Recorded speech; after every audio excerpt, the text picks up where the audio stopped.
this word that you preach, I've heard this story over and over and over again. And oftentimes when it's preached from the perspective of he was lazy. Right? Making excuses. But you were able to pull out that he was trying. And then another thing I love about what you preach was the mat. Most people preach the mat as the excuse. You pick up your bed and walk. Pick up the evidence. Pick up the path. Go forward. Brilliant. So how? Please. I think the question you asked about asking the scriptures questions. Asking the scriptures questions. And making sure that when you have a question, you ask the Holy Spirit, the great teacher, what's the answer to the question? So the question of, and Jesus knew that he had been in that state for a long time, begs the question of, if you just showed up, how did you know he was there for a long time? And then you study. This is layers to this question. This is why it's such a good question. Then you study, okay, where is he sitting? Where is this seated at? Oh, this is seated in front of the temple. He's been there for 38 years. So that means if this is Jesus' 33 years or 30 years, this man was there 8 years before Jesus got there. Because remember, ever since he was a child, he was going to the temple. When he was a little kid, they lost him in the temple. So that means Jesus was at the temple with the rabbis, and this dude was sitting out here, sitting there. And Jesus like, why does dude keep sitting out here?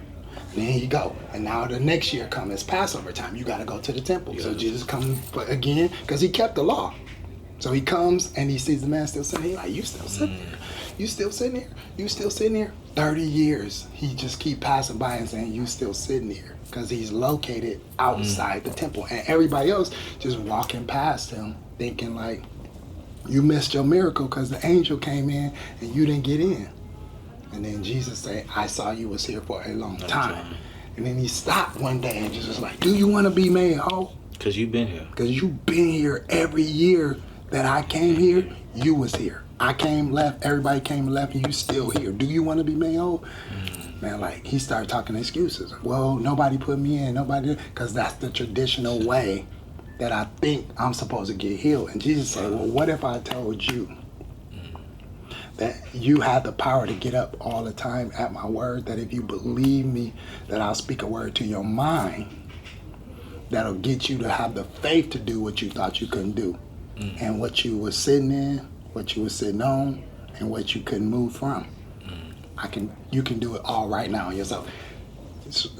Malcolm, Jesus never touched him. He never touched him. That's the power of the word. He never touched him, never laid hands on him. He interrupted his intrusive thoughts. He interrupted his mentality and said, do you think you want to be made whole? Yes, I do. He said, then I'm going to give you an instruction. He didn't even tell him he was healed. Rise up. Walk. Take up your bed. Got to take up your bed. Can't miss that thing. Because when you get up and then you look at it, oh my God, I'm doing it, you'll run back to it. So he's saying, rise up, pick up, so you can't go back to it. You know how God practically tell us to leave something and destroy it so we can't go back to it, because he know we human, we'll go back to it. When I tell you, okay, can we cut that off now? And then he said, and walk. So, wait. And then he said, go and do where you never went and do what you never did. And all he did to give him a real breakthrough was change his mind. Because we think that we're tired of being in a particular place.